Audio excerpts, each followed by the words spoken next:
Hi, I'm Laura, and welcome to This Full Mind, a podcast devoted to learning from inspiring leaders in self-development, mindfulness, mental health, and whatever topic I'm passionate about each week. Maybe, like me, your mind can feel a little bit full sometimes. I hope that each episode will give us the opportunity to slow down, take a breath, and connect with another person's story. Thank you for listening. I'm so grateful you're here. Hi everyone, it's Laura here, and I'm really excited to welcome you to this episode.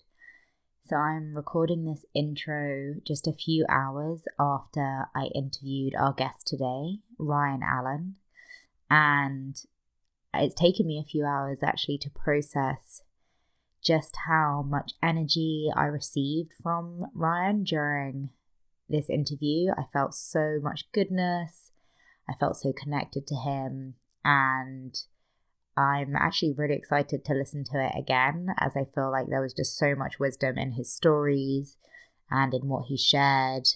You know, I'm really pleased he shared, I think, really vulnerably, and I resonated with a lot of what he said. So I'm really excited to hear from you and to hear how you find this episode with Ryan. To tell you a little bit about my experience with Ryan and why I was so keen to have him as one of the earliest guests on the podcast. I was introduced to Ryan through a women's members club called The Assembly in SF, and it's an amazing space. You can go whether you're a member or not. You can also go whatever gender you are, to certain events that they run, but I believe the memberships are women only still. And they started doing some breathwork classes, and Ryan's going to get into telling us all what breathwork is and where he learned how to facilitate breathwork classes. But I heard about a breathwork class by Ryan, and I'd never heard of Ryan or met him before, but I went along and I was really struck by how connected Ryan was to the group, and I've had some of my deepest breathwork experiences in sort of community in the spaces that Ryan holds at the Assembly for me, but he does a number of other options which he'll get into with you. So that's how I met Ryan. First of all, I was actually lucky enough to be paired with him to do a sharing exercise after the breathwork, because there was an odd number of people, so he kindly agreed to share with me, and I just remember how much kindness I felt from him and how connected I felt after the breathwork experience that I've been through. So if you haven't tried breathwork before, Ryan will give you some options of kind of where to get started with him, or you can Google or search breathwork classes near you. I do think that it's something that's become pretty popular in places other than San Francisco. You hear Ryan talk a bit about LA.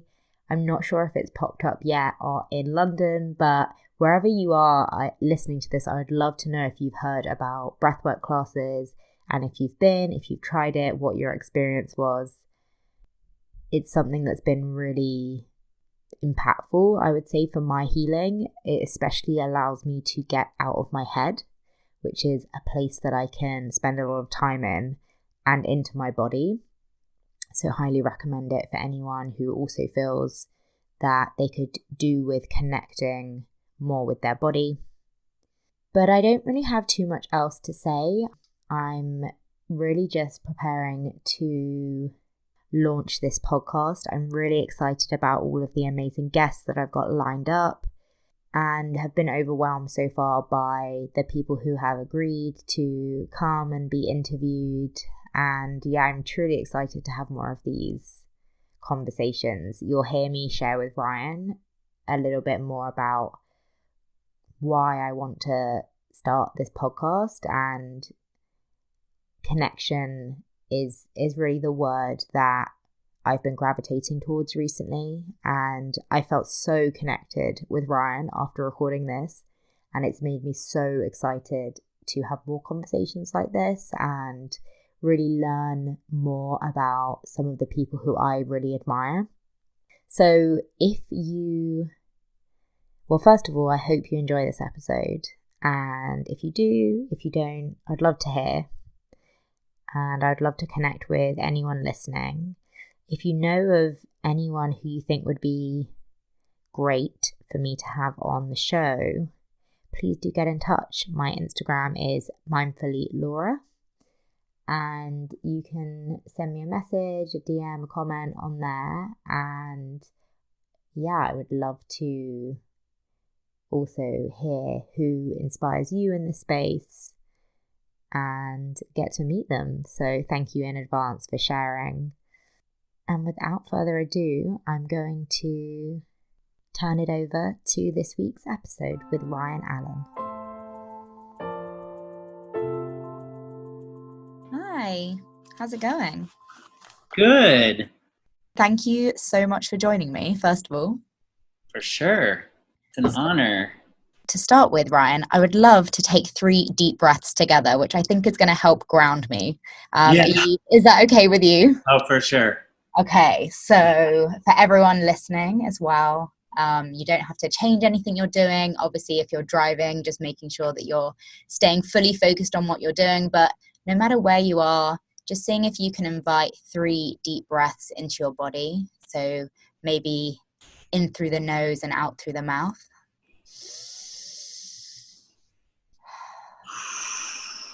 And 2 more, in through the nose and out through the mouth.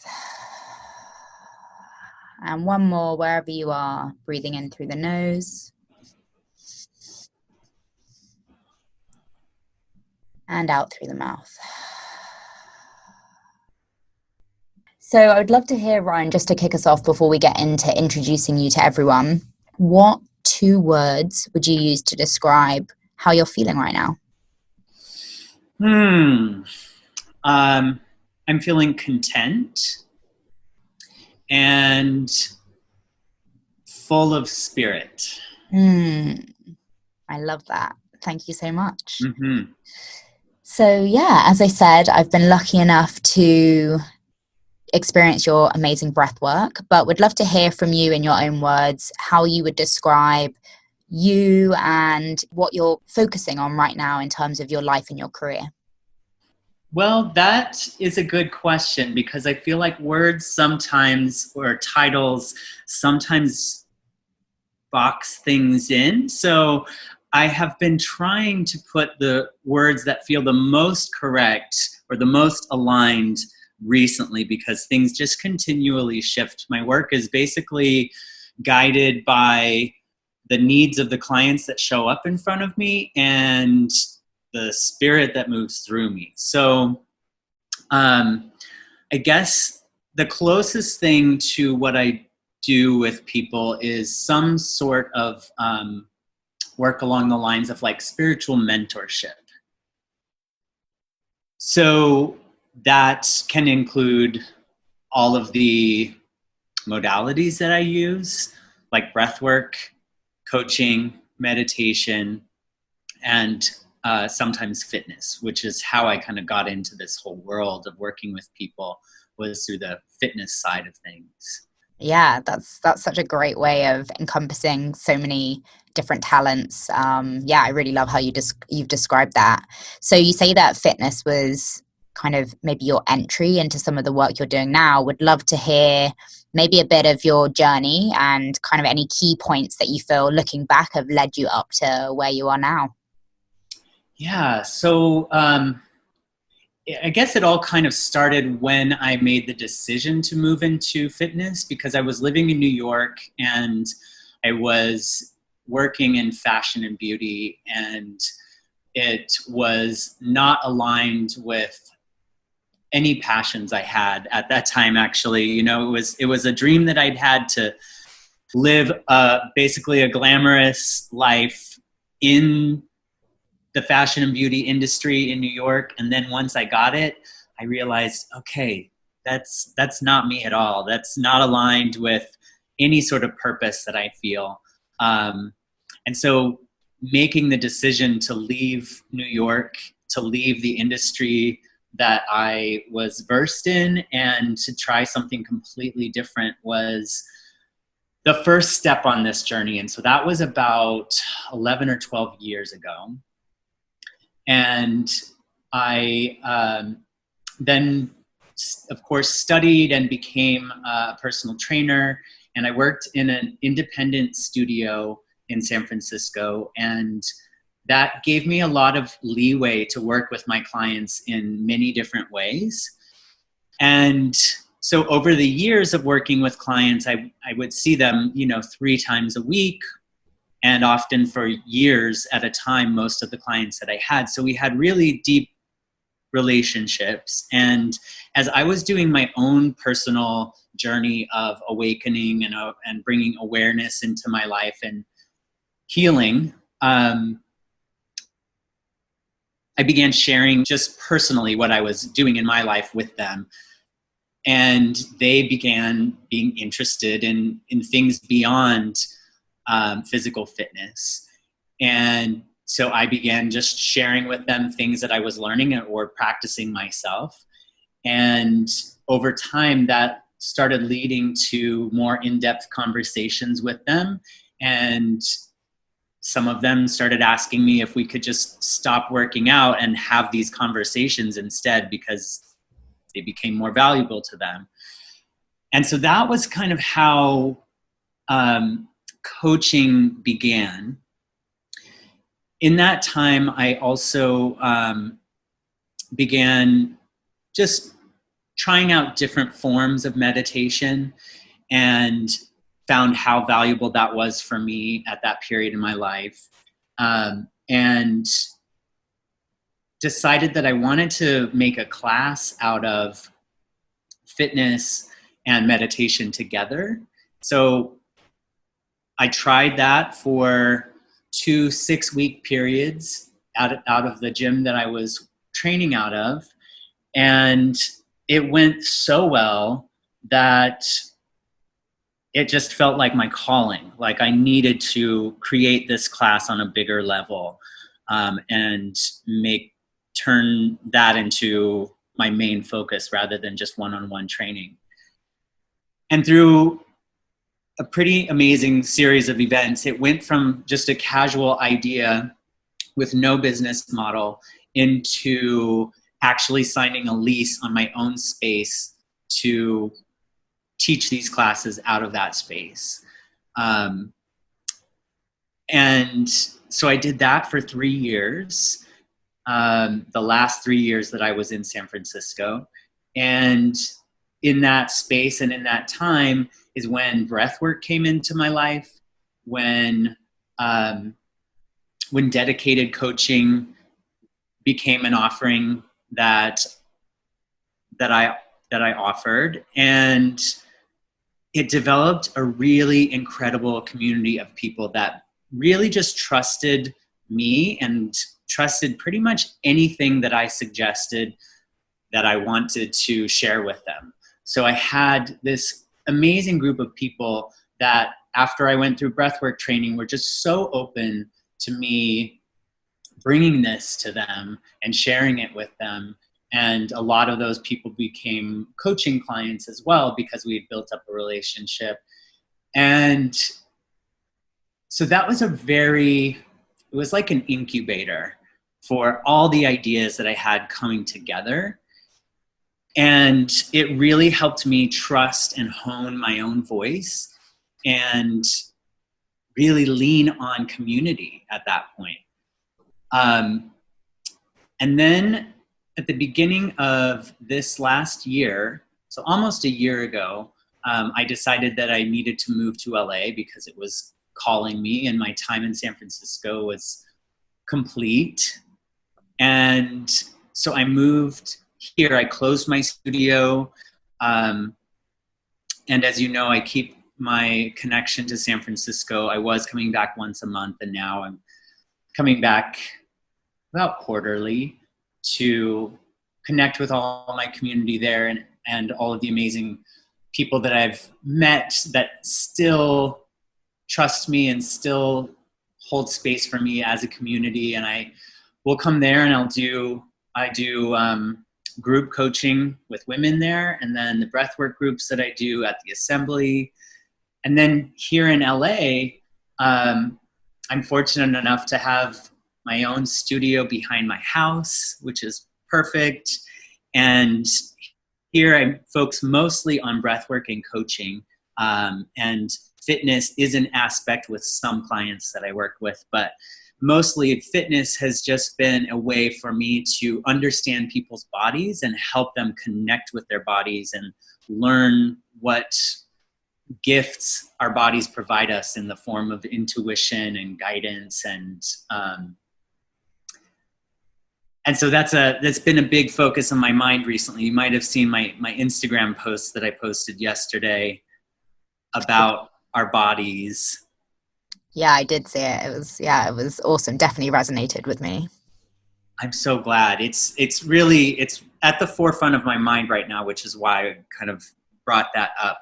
But yeah, that's where I'm at this point. That was a very quick fast forward through a very eventful time. No, I love it so much. I've taken a ton of notes, and I really, what struck me, I think, when you were going through your story was the sense of flow.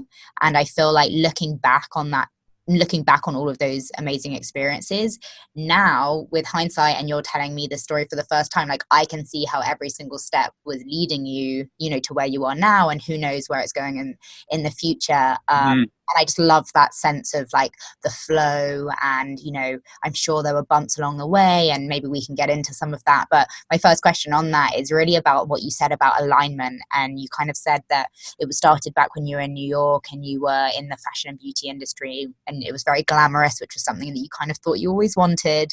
But then you knew that it wasn't in alignment. And I think this is something that people talk to me a lot about, and I've experienced too. And I'd love to hear from your perspective what that felt like in your body, how that showed up in your life, just because I think it might be really useful for people who may feel that they in a similar situation possibly. Mm-hmm. Yeah, well, I'm very willful, and so I think that had I had more awareness or paid more attention, I probably would have caught that like years before it got to the point where I actually made the decision to make changes. And because of that, it was like the universe was showing me with more and more vigor that I was not on the right path.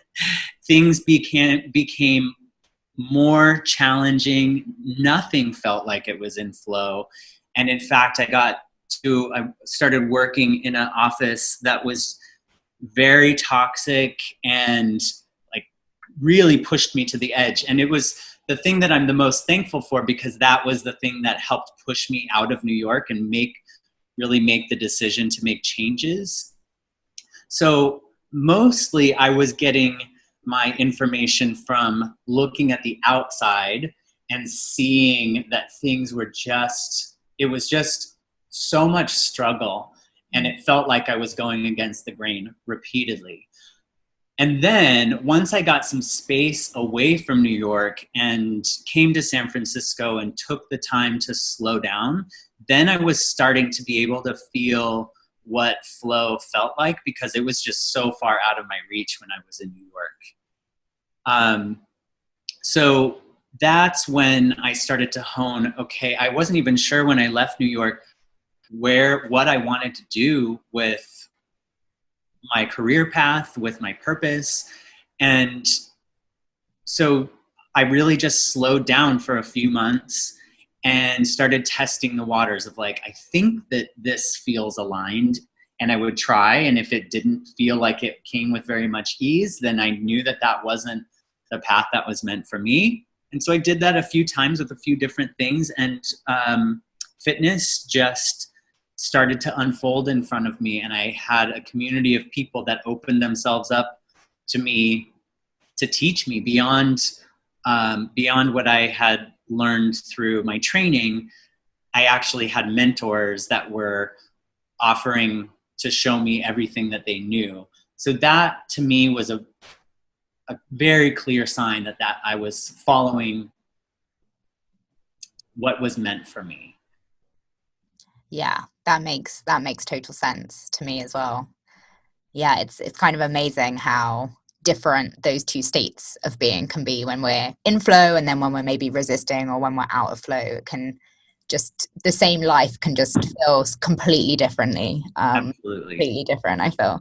My other question was, as you said, you've recently moved to LA, and I know there's some super cool stuff happening in the self-development space and mindfulness and breath work. But similar question, I think, like, how did you know it was time to leave San Francisco? I know San Francisco is a really transient place, and something that actually quite a few of my friends are going through is that question of how long do we stay and when is the right time to leave? Yeah, well, I was there for 11 years. So that was the longest, first of all, it was the longest I'd lived anywhere, including when I lived with my parents. And I just, anytime that I feel some sort of like resentment, even if it's just a little bit, if I'm starting to feel some resentment for my life as it is, first I have to just look and see if it's me being out of flow with my own practices or out of integrity in some kind of way. And I knew that that wasn't the case, but I was feeling just this tension in San Francisco in general. And nothing was going wrong for me. In fact, like, my business was thriving and people were very surprised that I was closing my business. But as I began doing the practices of breathwork and coaching more often, I felt most aligned when I was doing those practices. And in order to stay in San Francisco and to keep the business running as I had it, I would have needed to continue teaching fitness classes. And it just did not feel like my highest purpose. Even though I enjoyed it and I knew that everyone that came enjoyed it, it felt like something I could do with my eyes closed. And I didn't like that feeling. I wanted to know that I was kind of pushing my edge and continuing my own personal growth, because that is what I want to foster in other people. And I can't do that if I'm not doing it myself. It just started to feel like I wasn't growing. Every time I left San Francisco, and especially when I would come to LA because I have a lot of friends here, I would come and visit friends, and I felt just this openness and this sense that anything was possible for me here. Now, that doesn't mean that it's LA, but it just happened to be the place. I think I could have gone many places and had that feeling, but I knew that this was also a place where the things that I do for work resonate with people a lot. There are a lot of people doing the type of work that I do, but there's also a big demand for it in this city. So all of those things combined started to become really clear to me that that was the right decision to make. Yeah, definitely. And it sounds like you've got an amazing setup there with your little studio behind the house, which sounds amazing. It's pretty great. Yeah, I love it. So question, looking back on it, it seems like, you were so sure of every single step and everything flowed, but, I'm sure in reality, there were some tough moments. And I was just wondering if you could bring your mind back to maybe a moment that felt particularly tough and maybe tell us a bit about it and anything that you learned from the experience. Yeah, well, yes, things did not just flow. I mean, that's for sure. Um, I think that that's kind of the illusion that we fall into, especially like when we hear people's stories and we get really inspired by what other people have done, is because we hear it in hindsight. And we might hear like a 6-year period broken down into 15 minutes. And of course, we're not going to hear all of the challenges and the struggles that come along with that. So yeah, I'd like to make that very clear that the way that things have unfolded did not come without bumps and a lot of growing pains. But I think that that is why I was called to make these changes, is because it for me is the way that I've learned the most about myself, is putting myself in situations that feel right but are just outside of my comfort zone.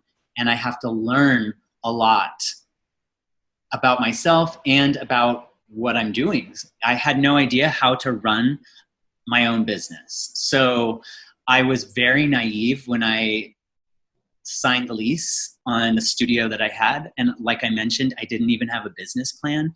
I had a very rough idea of how I thought it would be able to be run and take off. And that the first year of opening that business was one of the most challenging periods in my life, because I was doing it all by myself.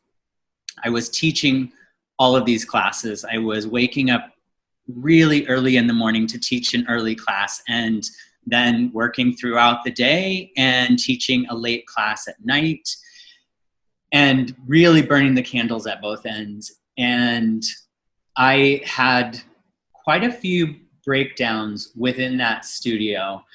It was like my caterpillar to butterfly period, it was my cocoon. And it was really painful that I had an idea of how I wanted things to happen, and it wasn't happening in the way that I thought it should. And so there was a lot of resistance to how the universe was unfolding things and how I thought things should go. And the more I pushed in the way that I thought things should go, the less comfortable I was, and the more resistance there was.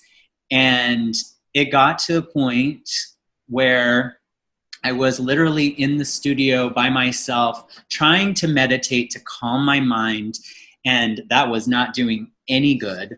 I was at a really intense moment where I needed to just scream and cry, and that's what I ended up doing. I was in the studio by myself, and I couldn't hold it back anymore, and I just started yelling. I didn't know who or what I was yelling at. It felt like maybe I'm yelling at God, and just screaming and so angry, because why would it feel like such a calling for me to do this and then feel so hard?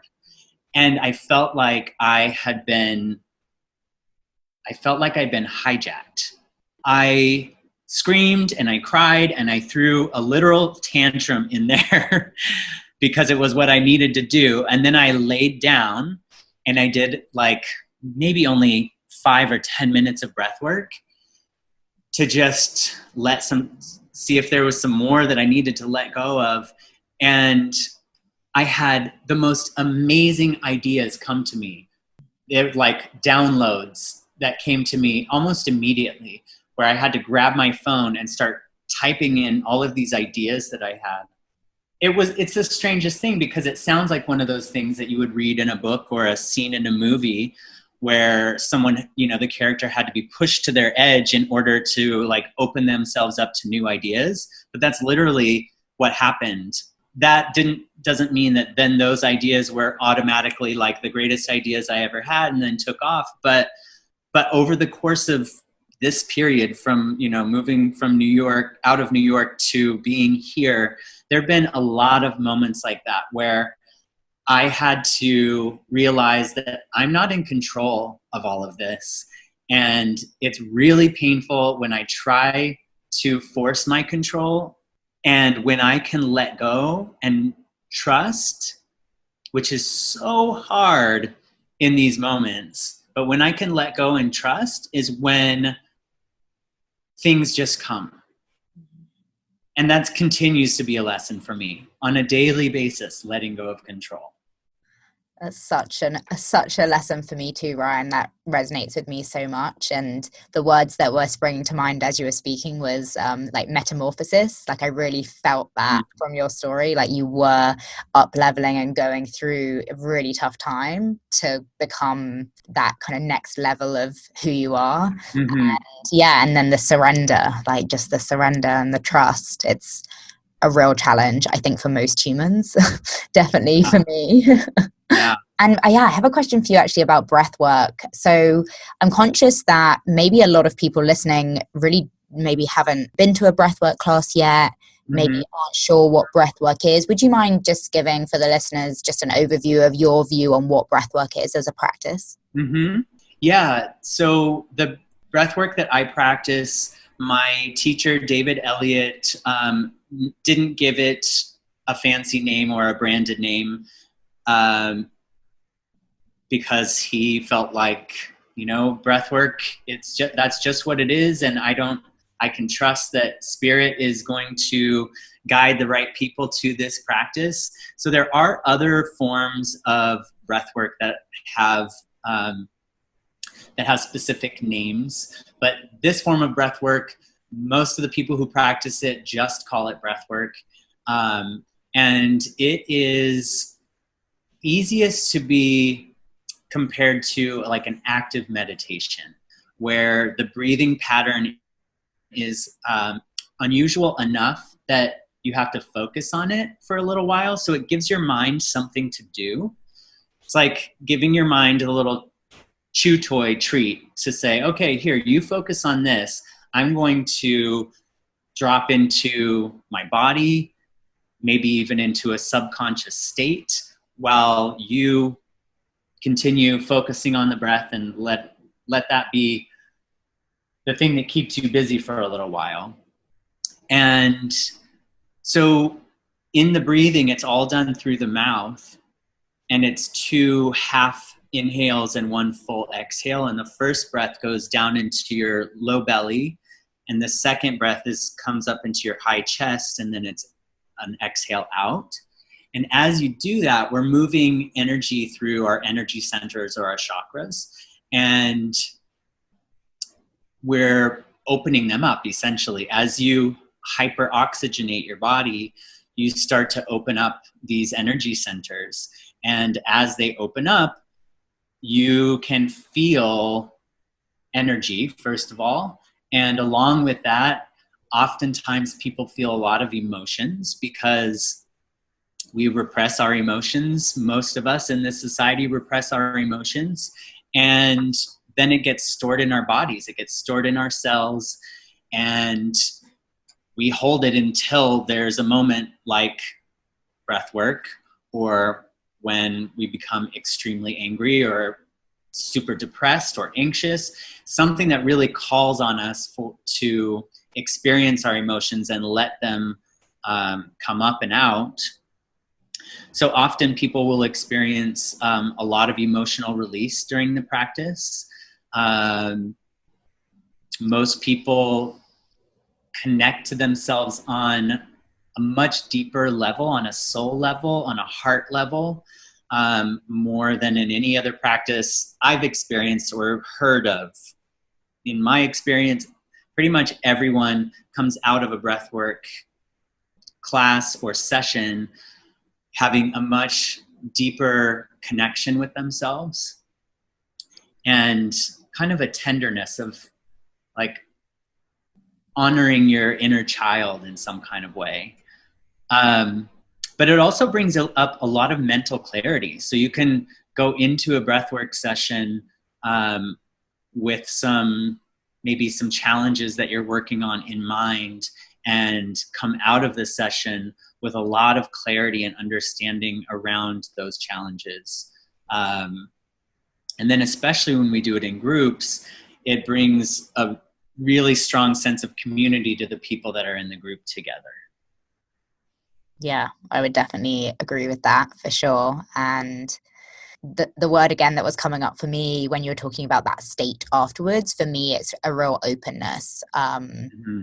I remember I've been to a few of your community breathworks at the assembly. One was the Father's Day one, which me and my friends, we always talk about how powerful that one was, particularly with you on Father's Mm-hmm. Day. And then I remember another one recently where you and I ended up being paired at the end to do the share. And I just remember that breathwork for me was, I would say, less heavy than usual. Sometimes, like you said, with repressed emotion, a lot of emotions that maybe are a little challenging can come up for me.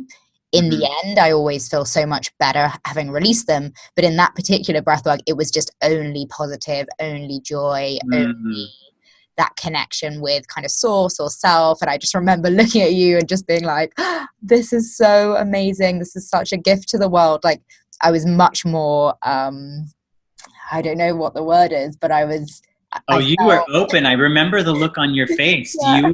You were so open and so connected. It was really, really beautiful to watch. And that's why I love doing this work. It's just like, there's no other place where I can be a part of someone's really deep connection to themselves. And that's what I remember from seeing you at the end of that session. Yeah, and thank you. Yeah, I really felt it too. And it's amazing looking back on it with hindsight, because that in a way is definitely a feeling and a part of me that I want to cultivate more every day, which I think maybe leads me on to my next question is, what does your personal practice look like? If you don't mind sharing, kind of on an average day or an average week, how do you cultivate these practices? Because that's something that I know a lot of people struggle with just life being as busy as it can be.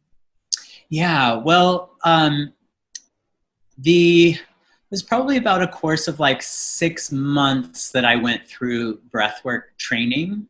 And because I took the different levels at different times. And so throughout that period, and it probably extended for about another 6 months. So there was about a year where I was doing breath work all the time, sometimes daily, if not like 5 days a week. And that really opened me up and cleared a lot. So as far as breath work goes, I don't do breath work as often now as I did.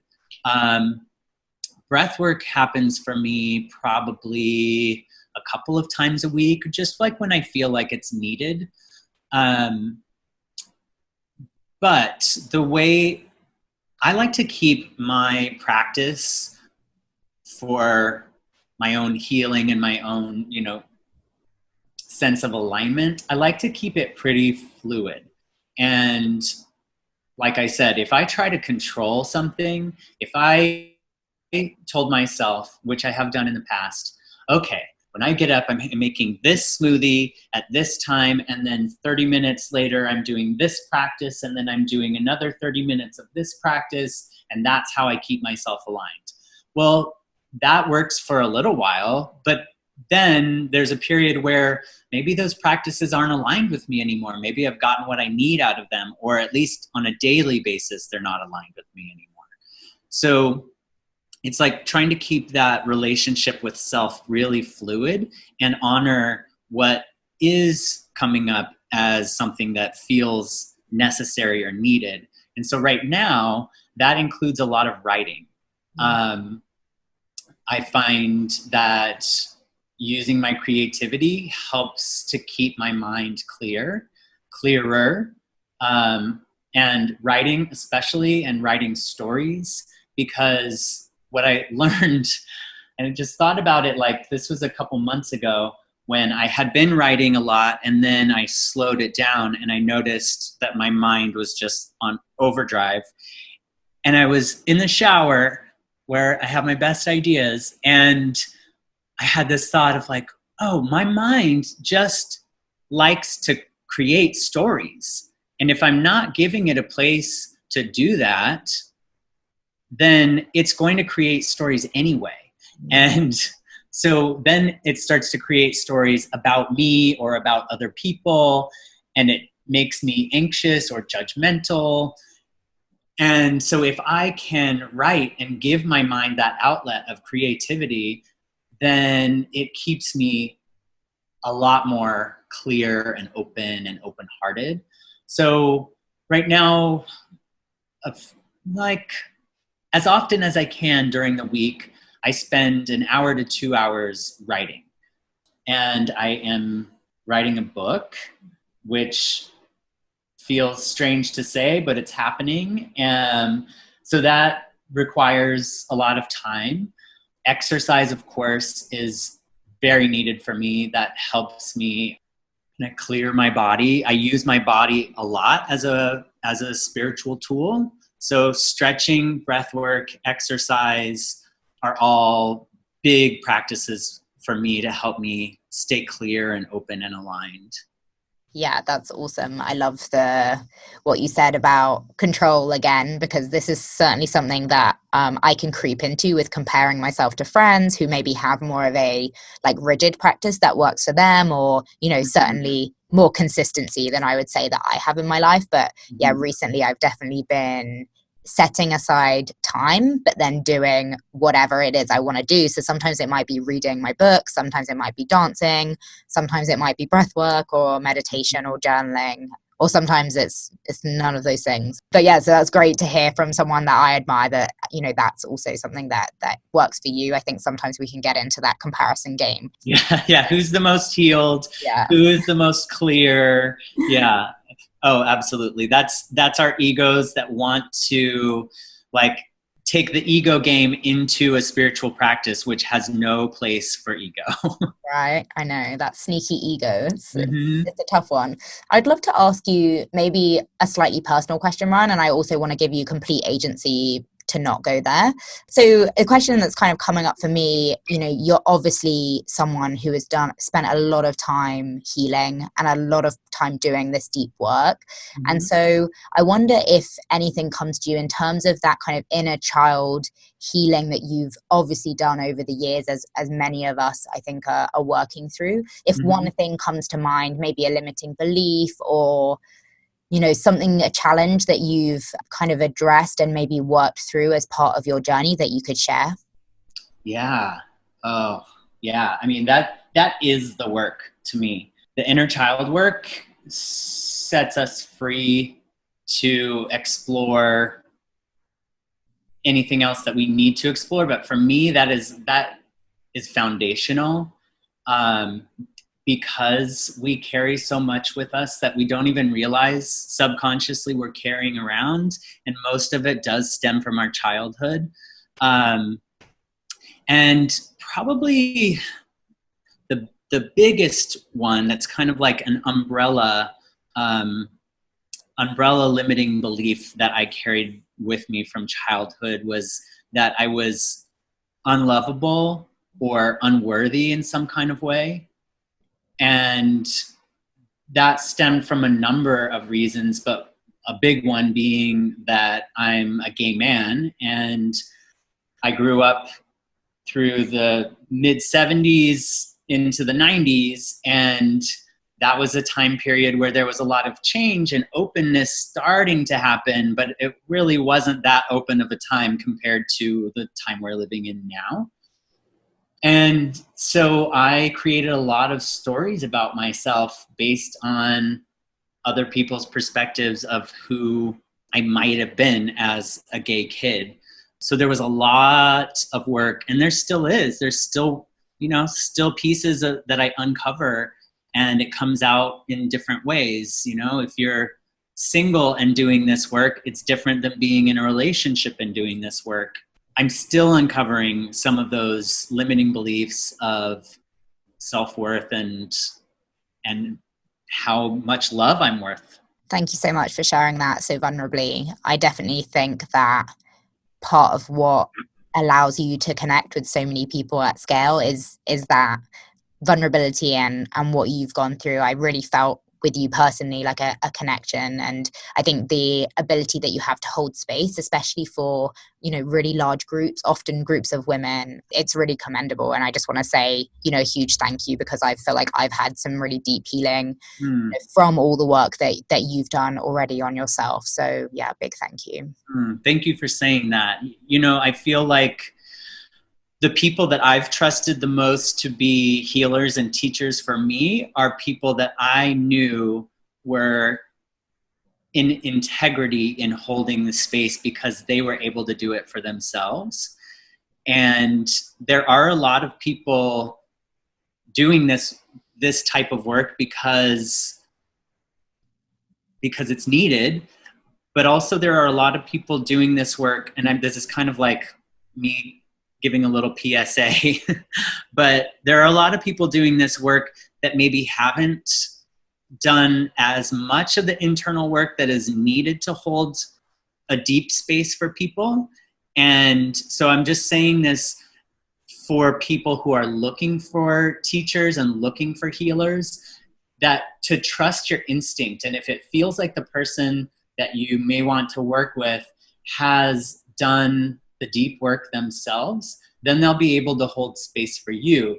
If for some reason you're getting the feeling that maybe, you know, they're just kind of like at the surface in how they address this, or in like the emotions that they're able to allow from other people, then it might not be the safest teacher for you, or might not be the right teacher at the right time. And I'm saying this because I've experienced that in the past, and I just thought, well, maybe I'm just not open enough. Maybe I just don't get this person or this teacher or their teachings. And when I look back, I realized that, they actually weren't the right teacher for me because I wanted to go really, really deep, and I don't know that they had. So that's a side note, but I'm just kind of putting it out there because I think it really matters. Oh, definitely. I think it's so, so important. Thank you for sharing that. So I got the idea, or the ping, to start this podcast. So I use that terminology of like a ping from the universe, which I'm sure you've probably heard before. So I've got kind of two questions. One, you mentioned the universe before when you were speaking, and I'm wondering kind of how do you hear messages? Do you receive information? It sounds like you do from your stories or from your intuition. Like, what does that look like to you? Like physically, is it something you feel? Is it something you hear? And yeah, how do you think about the universe and its connection to you? It's really interesting timing that you're asking me this, because it continues to unfold. And I think in the way that I say universe, because I think more people can relate to that. But what the word that mostly resonates with me is spirit. Yeah. But they can be interchangeable in my terminology. But for me, I think the reason that I'm now able to connect even more to my intuition and guidance from spirit is because I have cleared out a lot of the channels, and there's less of my own limiting beliefs getting in the way, or my own judgments getting in the way. And so over the last year or so, my intuition has gotten a lot stronger, and it continues to present itself in new ways. And today I had a session with a coaching client that I work with remotely, and she is very open to us doing kind of anything that we're inspired to do in the session. And I was feeling, it's weird because it just happened like an hour ago. I was feeling that her mother, who had passed, wanted to help to be a part of our conversation because she was trying to move through some things. And in the past, I had had her breathe and connect with her mother because she had the ability to do that herself, like to intuit her mother's spirit and guidance. And today I got the feeling that I needed to do that. And it was the first time that I had ever channeled some sort of information from a being, rather than kind of like general spirit or the universe, at least to my knowledge. And it was very interesting because I had to trust what I was hearing and seeing. And so in that case, like, I mostly saw things and I just shared what I saw, and then tried to kind of expand on what that might mean in the context of our conversation. But outside of that, I definitely still connect with intuition and guidance from spirit all the time. And it mostly shows up in the form of a knowing of some sort, of just knowing this feels right to me. I don't know why, I just know that this is the thing I should do. Other times I will feel it in my body. Like, most every time I'm working either with a breathwork group or an individual, I will feel when spirit is really pulsing through the room, I will feel like a drop in my chest or in my stomach, kind of like you do when you're on a roller coaster. And it's just that, whew, and I can just feel that all of the channels are open, energy and or spirit is flowing through me. And at that point, I know that I don't need to do anything. And oftentimes, especially if it's in a group, I will go sit down for a minute because otherwise it can kind of knock me off my feet. So that's the most dramatic ways that it shows up. But it also shows up just in a general knowing, and or I see a lot of signs. Yeah. So I try to pay attention to song lyrics, to repeated conversations that I overhear, things that I see, numbers. And part of my practice is writing. Things will come through. The book that I'm writing is actually fiction, and I have never written fiction in my life. And this story just started pouring from me. And as I read a little bit of it, a piece of it to my friend, he said, that sounds like you. That sounds like you're writing about you in some kind of way. And I went back and I read and I was like, wow, I'm processing my own past through this character. And I had no idea. So writing for me is a really good way to channel information. And sometimes I don't even realize I'm doing it until I look back. Wow, that's amazing. I mean, so much of that is amazing. Thank you so much for sharing about your experience just an hour ago. That sounds, I mean, really mind-blowing, honestly. That's definitely not something that I've ever experienced, and I'm not sure if I ever will, but I'm very open to it. But it's amazing to hear that from you so fresh, I think, and again, sharing so vulnerably. Thank you. Yeah, and then the knowing, I really resonate with the knowing, as you said before. For me, I get a lot of like full body chills, but it's like warm chills. It's kind of hard to describe. It's kind of like little pins and needles kind of like energy, but it feels kind of like I'm beaming. And I've actually been getting a lot as you've been speaking, which is great to know. So I feel like we're on the right path, which is good. Yeah, I feel energy passing between us. Oh, it's so amazing. And yeah, I love that I get the chance to just speak to someone that I admire and ask them all the questions that I want to know. And hopefully the listeners are also enjoying too. And yeah, that's kind of the second part of my question is I did kind of get a ping to start this podcast because I was doing some work to uncover my values. And one of the values that came up for me really strongly was deep connection. But just inquiring, if I had to ask you right now kind of a value that's really showing up in your life that's very important to you, what would that look like? Integrity. Integrity feels like the most important value to me at this point, because personally for myself, without it, I feel like I'm lost. When I first moved to Los Angeles, in order to build community here, because I left San Francisco with such a huge community and came to a new city, and it's because part of the practice is building community here. I took some roles and some positions working at different places with different people that didn't really feel they were aligned enough for me to say yes to them. But ultimately, as I started working some of these places, I'm trying to be as vague as I can. Ultimately, some of these things were not aligned and were out of integrity with me, and no one else would have ever known. On paper, they would look like they would be right up my alley and be appropriate for the work that I'm doing. But I just knew that it was out of integrity for me. And I just had to make those decisions and speak my truth to multiple people about what I was claiming for myself.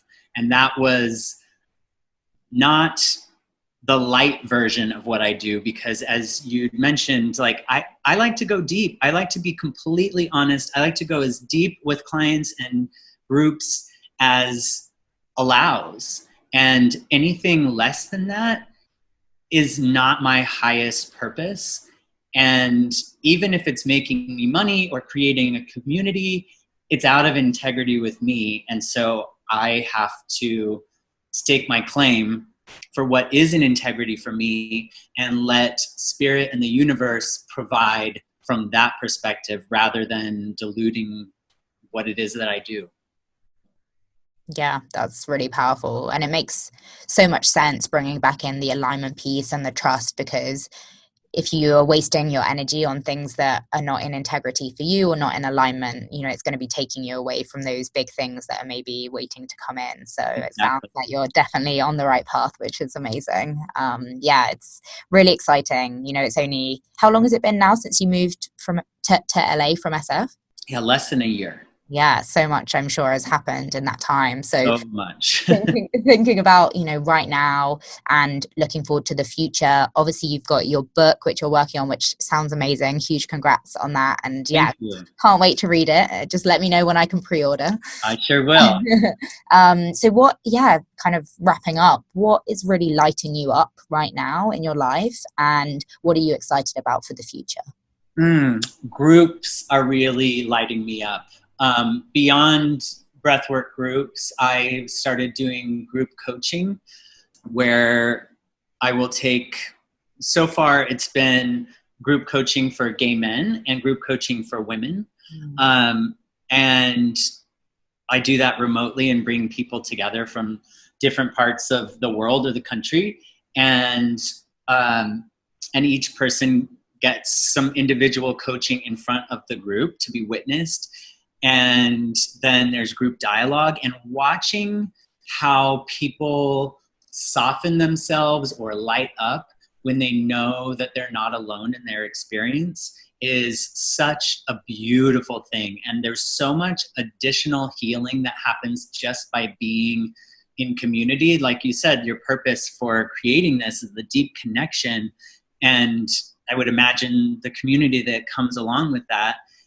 And being in groups, it's just, I don't know, it blows my mind every time. There's usually some sort of commonality or common theme to everyone's challenge that they're bringing. And they almost always learn probably more about their experience by hearing other people's experience than the moments that we're, where I'm coaching them. So it's again aligned with trust and surrender, because when I go into a group, I have no idea if the group is going to connect and if there's going to be any commonality, or if it's going to feel disjointed in some kind of way. And so far, it's been nothing but magic. And so that really, really lights me up. I will definitely be doing more of that. And I've been doing virtual breathwork groups, which is new to me. I've done a couple so far, and those get recorded, and people who can't make it or people who purchase them later use the recordings however many times they want on their own. And the feedback that I've been getting from the recordings is just as powerful as the people that have been in my groups or working with me in person.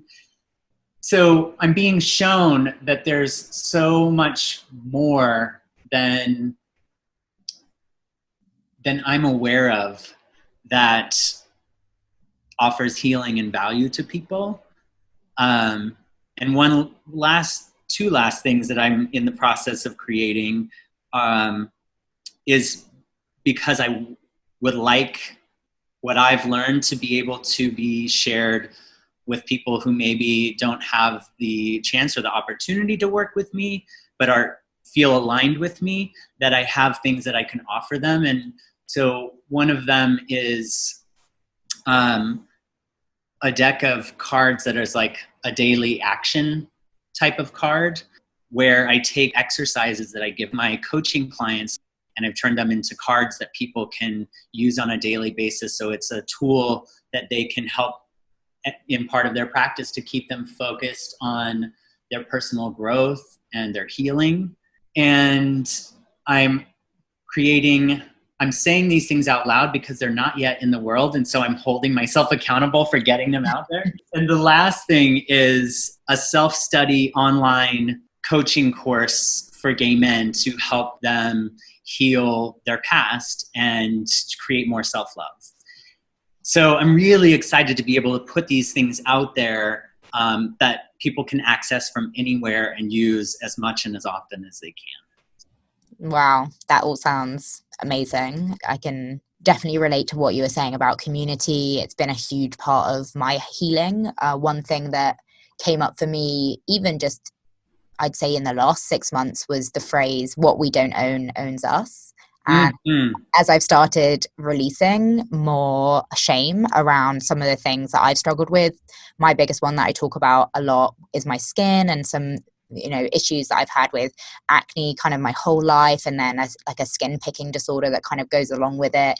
And it's amazing because a year ago, I was so locked in shame around it and couldn't even talk to my partner about it, really never even spoke to my parents or my family. And now I'm posting about it on Instagram, and it's it kind of seems I imagine wild to look at the difference, but there's been a year of deep work on that and really feeling that inner child piece. And yeah, it's amazing that the less I've tried to control it and I've just kind of released it into the world, the more I personally feel like I am healing, which is amazing. And it's amazing because, it's something I thought was so niche and something I thought that really only I struggled with. And no matter what forum I shared it in, whether it's on Instagram or whether it's in a mindfulness class that, I facilitate, I always have at least one person who messages me or comes up to me in person and says, oh my goodness, I'm going through something so similar.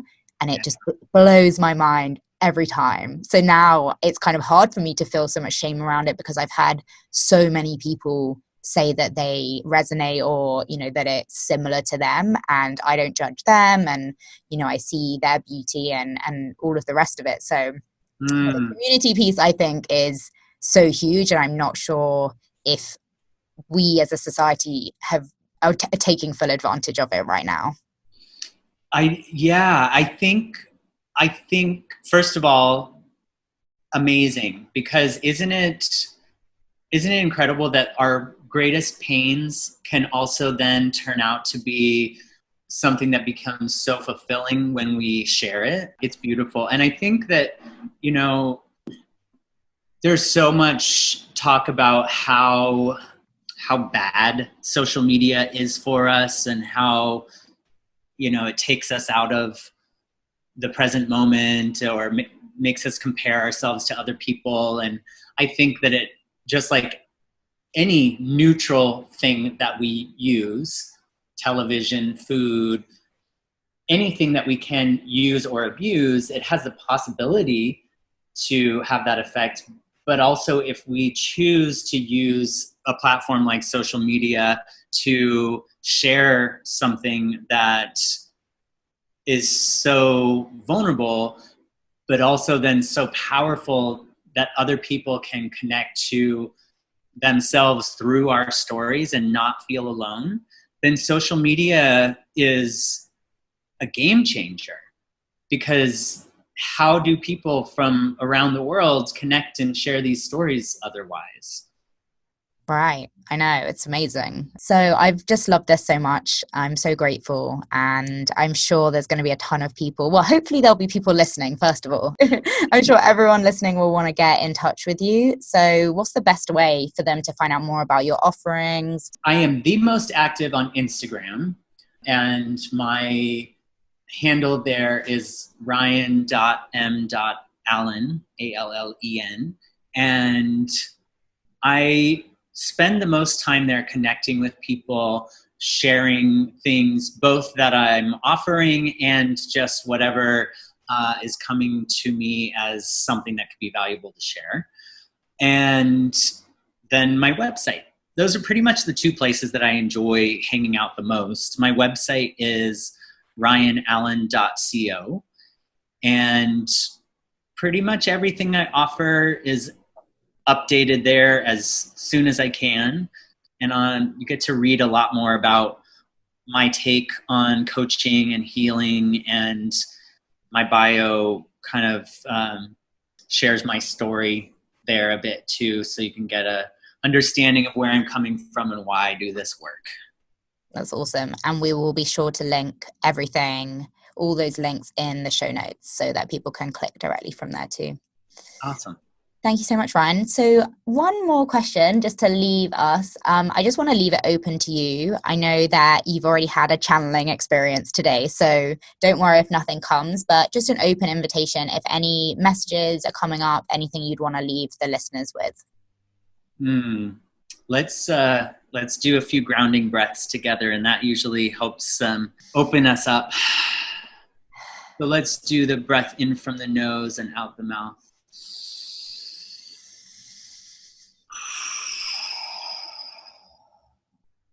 Two more.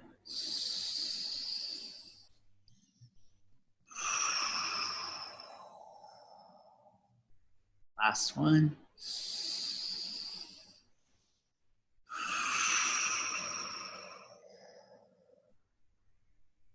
And the message that's just most on my heart right now is just to remind people that it's safe to be open-hearted.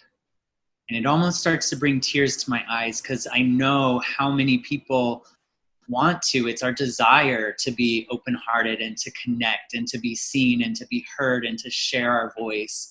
And at some point we all get shut down and we close ourselves off. And no matter what the reason, there is a community of people that it's safe to be open-hearted with, and trust in your heart, even if it's closed right now, to start helping you find a way to those communities. And then you can start letting your guard down, and then you can start opening up and start trusting that there are people that will hold you safely. And then trust that your story is valuable. And that's how we learn about what it means to be human, is by sharing our stories. And I believe that everyone should share their story, at least with one person, if not the world, because it's unique and someone will learn something about themselves. And in the act of sharing your own story, you learn a lot about yourself. So I think that that's the message I'd like to leave people. Oh, that was so good. That was even better than I thought it would be. That was amazing. That I got full body chills through the whole of that. So thank you so much, Ryan. Thank you again so much for your time. So grateful to have you. Thank you so much, Laura. I really appreciated your open heart in having this conversation. And I know that it will resonate with people that need to hear it, because the vibration coming through is really strong. So thank you for the opportunity. Thank you so much.